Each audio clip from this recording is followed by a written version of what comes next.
What's going on, everyone? It's your boy Savvy, and welcome back to the Savvy Show. And in today's episode, it seems like we got a spicy one, guys. This is SCP-031 Ryugyong Hotel Monster, North Korea Nightmare. Yo, so off rip, it seems like a haunted hotel possibly, or a sentient hotel.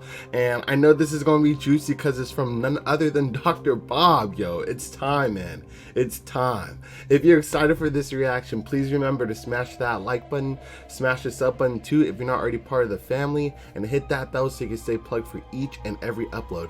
And remember to hit me up on Discord or Patreon, because those are the best ways to stay connected. So with that all out the way, there's nothing left to be said.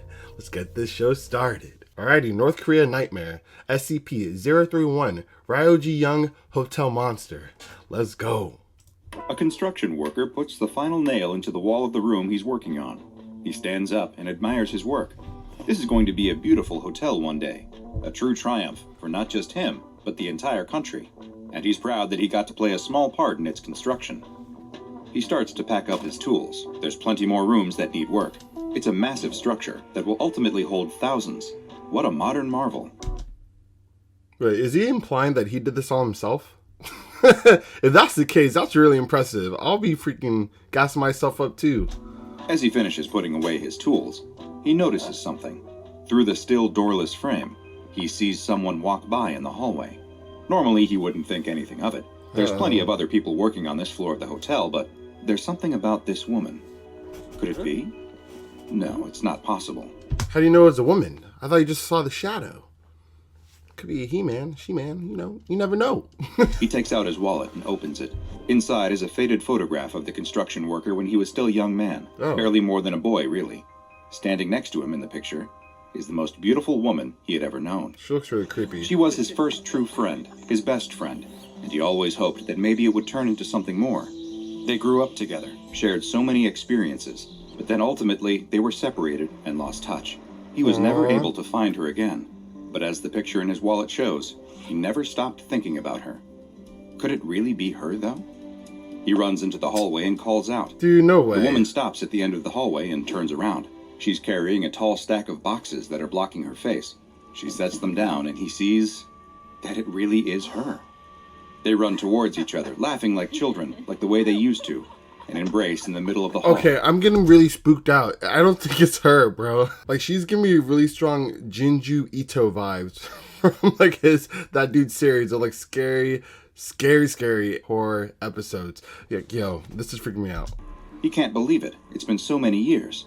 He never thought he would see her again. How long has it been?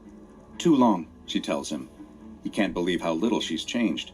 The years have hardly taken any toll on her. She's just as lovely and beautiful as that last day he saw her. Well, they do age well. He asks her where she's been, what she's been doing. Is she married? She tells him no, and then after they lost touch, she feels like she has just been looking for him, waiting for the day she would randomly see him pass by on the street so that they could reconnect. She just never thought it would happen that they'd be working in the same place at the same time. The construction worker can't believe it either. They both start to ask each other something at the same time, but then stop and laugh at speaking over each other. You go first, he tells her. No, you, she responds with a laugh. Just then, they're both interrupted by the sound of a whistle. The work is finished for the day. That's the signal to pack up and go home. The construction worker tells her to wait there. He just has to go grab his tools and then the two of them can go down together. But as he turns to leave, she reaches out and grabs his hand. Wait, she tells him. He stops and turns back to her. It's okay, he tells her. I'll be right back. But she doesn't seem to want to let go of his hand. Please, not yet, she tells him. I just want you to stay with me. He looks down at his hand. She's gripping him so tight that it starts to hurt a little. Gotta go, buddy. Really, I'll just be a second, he tells her. Then we can go somewhere and catch up. But still, she won't let go of his hand. I need you, she tells him. She steps close to him, pressing her body against his. She closes her eyes and opens her mouth, and he feels himself doing the same.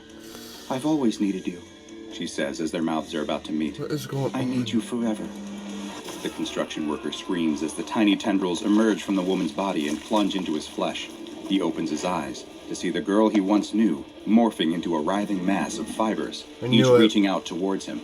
A long tentacle-like appendage wraps itself around his legs before whipping up and around his body, constraining him as a second tentacle wraps around his head, stifling his screams, before popping his head off of his body.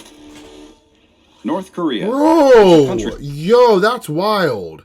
Okay, so this creature, monster, anomaly, whatever you want to call it, takes the shape of someone's, love, or something that the prey is, intrigued with to lure them in, and then they're just going to kill him. Seems pretty self-explanatory. We'll see if there's anything more to it, but yo, that was foul how they just chopped his head off like that. That's shrouded in mystery, whose government, culture, and day-to-day life is a black box to many foreigners. But there's another secret inside, one that even the SCP Foundation is desperate to get to the bottom of. One that they know as SCP-031. This is an old one. SCP-031 is a massive organism, estimated to weigh more than 7,500 kilograms, that can currently be found in a very surprising location, the Ryugyong Hotel, which is located in Pyongyang, the capital of Democratic People's Republic of Korea. The giant creature lives within the ductwork and maintenance infrastructure of the building, where it has spread to all 105 floors of the hotel.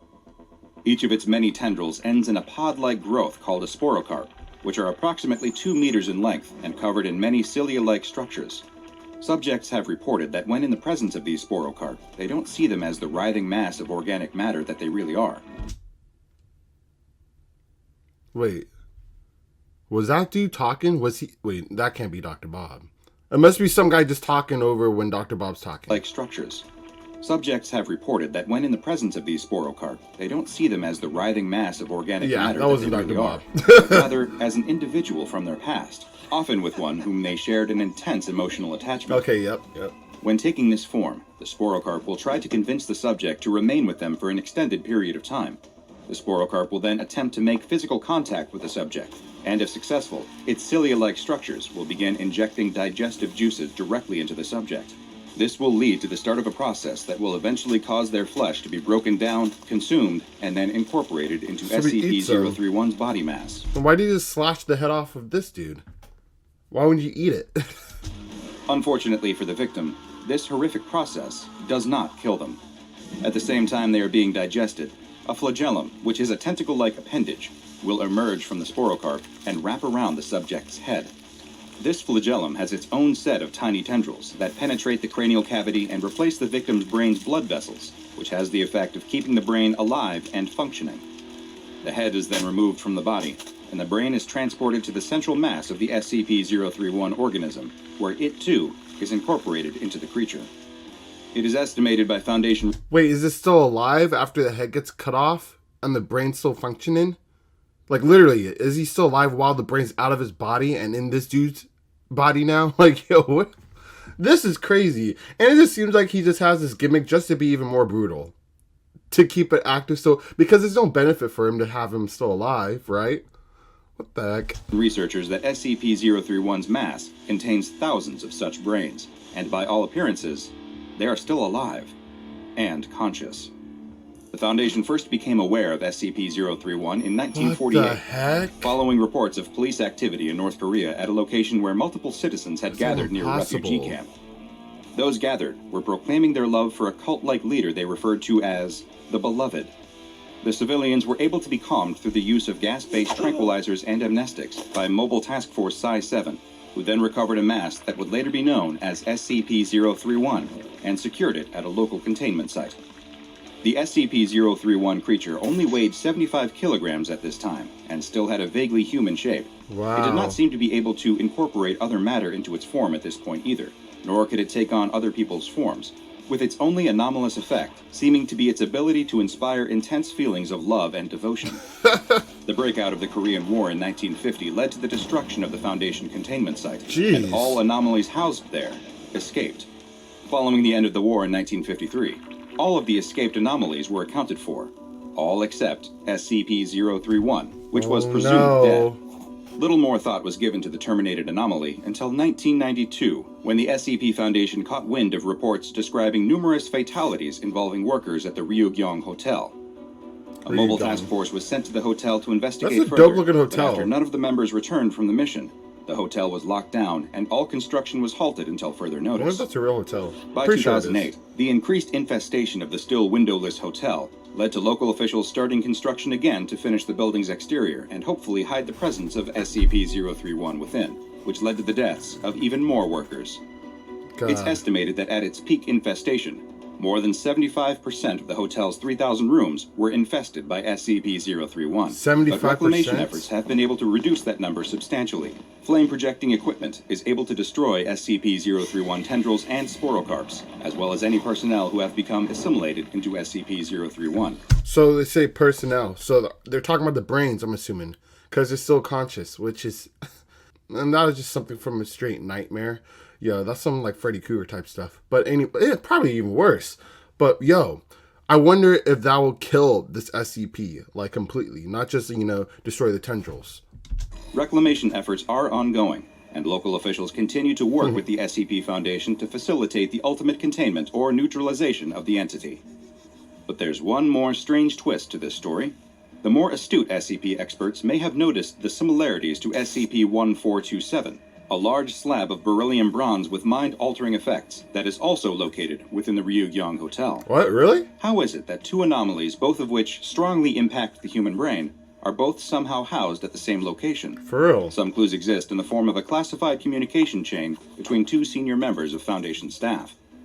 The two discuss the obvious discrepancies that exist when there are records of two anomalies both existing at the same place at the same time, with neither file referencing the other. It leads to a strange paradox where, for one to exist, the other isn't able to, and yet they both do exist. Teams sent to investigate SCP-1427 will find SCP-1427, and teams sent to investigate SCP-031 will find SCP-031. Wait, what? And yet the first team will have no memory of seeing SCP-031, and vice versa. When the teams were sent at the same time, they were unable to find each other, as if they were existing in parallel dimensions, each with its own version of the Ryugyong Hotel housing its own version of an SCP-classified anomaly. Do both anomalies exist? Or perhaps neither of them do? Are both SCPs in fact the result of a third, as yet unknown anomaly? Okay, they definitely have to exist because there are casualties. And they're victims. So they do exist. But what plane do they exist? That's the question that we need to find out. Unless... yeah, there's no way it shouldn't exist. It should exist. They're seeing it for a reason. So they're probably just different universes. The answer to that question remains unknown. At least to the two senior members of the staff who were communicating about the contradictory files. Both were relieved of their duties under, well, suspicious circumstances. And for the time being, both files continue to exist in the database, just as both anomalies seem to exist in the Ryugyong Hotel. For now, this Euclid-class anomaly continues to be contained as well as it can be within the ducts and maintenance shafts of the hotel's central spire. The three secondary spires each contain a Type 9 Heaven's Blade restriction system that focuses a disruptive energy field towards the central spire. This system prevents SCP-031's psychic energies from escaping the structure and affecting any off-site personnel, as North Korean teams continue to push back against the spreading tendrils in the hopes that one day they will finally be able to open the hotel. Never. Now go and watch another entry from the files of Dr. Bob. They should not open up that hotel. I feel like that's blasphemy. Even if they destroy everything, it's not worth the risk. Like SCP-024, the Game Show of Death, for another anomalous location that is both strange and very, very dangerous. That was the first SCP animation I ever react to on the channel. Oh man, brings you back. But with that being said, if you guys enjoyed this animation reaction, please remember to smash that like button and let me know what you guys thought about two SCPs simultaneously being in one place but at the same time not existing. What do you guys feel about that? Gives me flashbacks of the Pattern Screamers that we reacted to way back, yesterday.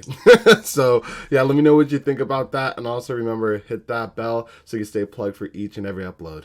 Unfortunately, that concludes today's episode. However, I'll catch you guys on the next one.